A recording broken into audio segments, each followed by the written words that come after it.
Yun, what's up mga lapatids, kalatropa. Meron na naman nag-donate sa ating solid kalatropa para ibigay sa mga batang puncher. Ayun no, si Boss Rolly Mogol. Yan. Ibibigay siya sa ating, i-donate siya sa ating jet fighter para ibigay sa mga batang puncher mga kalatropa. Ilan yan, boss? Lima. Si Boss Rolly Mogol. Salamat sa suporta sa mga batang puncher. Mag-donate sa atin ng 5 kalapate.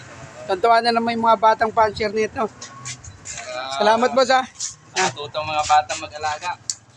Ayaw daw umalis yung mga dagit niya, eh. Kaya pamimigay niya na lang. Pamigay ko na lang. Kulit daw, lagi nasa ilalim ng kulungan. Tinabang na ano eh. Yan mga latropa. Yan. Oh, doon naman kayo. Lipat kayo doon. Sa kabila. Kayo. Yun. Salamat kay Boss Rolly Mogol. Yun o, mga batang puncher. Meron na